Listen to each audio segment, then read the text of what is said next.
berita hari ini, Menteri Keuangan Sri Mulyani jadi korban. Doni Salmanan dan Indra Kents awalnya merasa senang. Menteri Keuangan Sri Mulyani Indrawati ternyata menjadi korban. Crazy Rich alias orang super tajir dari kalangan muda. Para Crazy Rich itu memamerkan kekayaannya dengan gamblang. Selain bagi-bagi uang, mereka menunjukkan barang-barang mewah yang dibelinya. Namun lambat laun, akhirnya ketahuan kalau hasil kekayaan dari mereka bukanlah barang halal. Harta mereka berasal dari penipuan. Crazy Rich asal Medan Indra Kents dan Crazy Rich asal Bandung Doni Salmanan seakan berlomba untuk pansos atau panjat sosial. Kini harus berurusan dengan hukum. Bahkan Indra Kents sempat sesumbar dan menyebut kalau Tuhan pun tak akan bisa membuatnya miskin dalam sebuah akun media sosialnya. Keduanya telah ditetapkan sebagai tersangka dan ditahan. Selain terancam hukuman 20 tahun penjara, mereka juga akan dimiskinkan. Polisi menelusuri aset mereka. Atas aksi pamer harta itu, membuat Menteri Keuangan Sri Mulyani Indrawati sempat tertipu dengan menaruh perhatian terhadap mereka. Ia mengatakan mereka yang sering pamer kekayaan di media sosial medsos akan langsung didatangi petugas Direktorat Jenderal Pajak DJP Kementerian Keuangan. Kami senang kalau di medsos ada yang pamer mengenai akun nomor. Akun saya yang paling gede. Begitu ada yang pamer, saya punya beberapa miliar. Salah satu petugas pajak kami bilang, ya nanti kita datangilah. Ujarnya dalam sosialisasi UU HPP Kamis 10 Maret 2022. Menurutnya, pemantauan Ditjen Pajak melalui media sosial terhadap orang-orang yang pamer harta merupakan salah satu upaya menjaga kepercayaan masyarakat bahwa negara melakukan pemungutan pajak yang adil. Pajak yang dipungut pun digunakan untuk pembangunan nasional. Masyarakat kita akan percaya kepada pemerintah kalau dia tahu diperlakukan adil dan uang pajaknya kembali lagi, bukannya dikantongi atau ditaruh di belakang kantor saya, kata Sri Mulyani. Bendahara negara itu mengamati bahwa banyak masyarakat Indonesia yang suka memamerkan kekayaan di media sosial. Mulai dari saldo rekening, pemberian hadiah mewah, hingga menerima fasilitas perusahaan yang mewah. Dia bilang, fenomena itu mendorong petugas pajak untuk memastikan mereka telah membayar kewajibannya.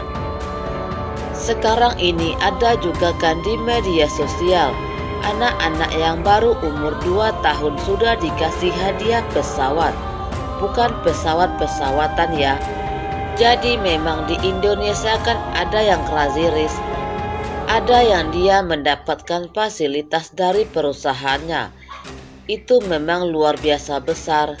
Itulah yang sekarang dimasukkan dalam perhitungan perpajakan. Itu yang disebut aspek keadilan. Lanjut mantan Direktur Pelaksana Bank Dunia itu. Ia menambahkan, Ditjen Pajak saat ini bisa masuk ke semua lembaga keuangan maupun non-keuangan untuk mendapatkan informasi mengenai wajib pajak.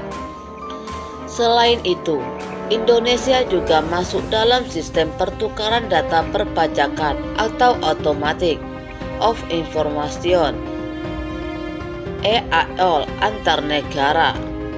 Oleh sebab itu, Sri Mulyani memastikan data perpajakan yang dimiliki Ditjen Pajak menjadi semakin lengkap, baik itu mengenai data harta wajib pajak yang berada di dalam negeri maupun wajib pajak yang berada di luar negeri.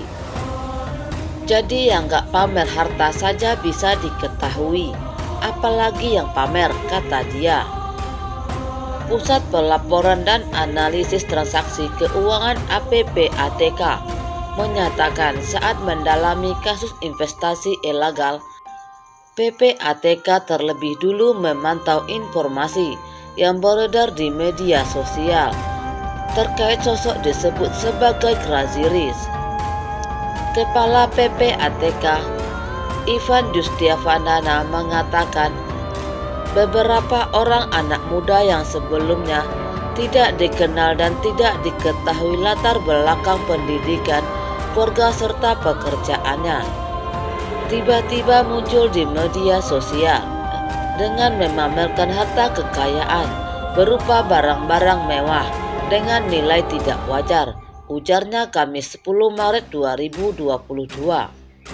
Informasi tersebut kemudian divalidasi terlebih dahulu karena nama pelaku di media sosial pada umumnya tidak sama dengan nama yang sebenarnya.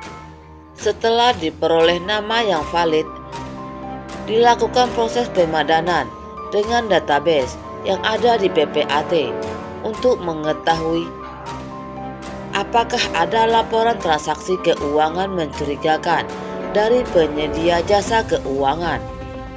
Selanjutnya, dilakukan pengecekan rekening milik pelaku di seluruh penyedia jasa keuangan, kata Ivan.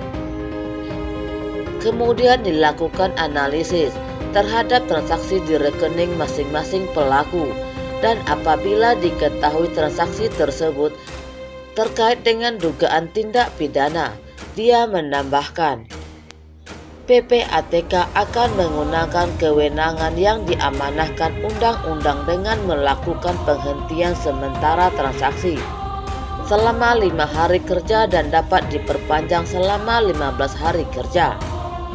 PPATK kemudian akan berkoordinasi dengan penyidik dan menyampaikan hasil analisis serta menyampaikan jumlah saldo rekening yang telah dilakukan penghentian sementara.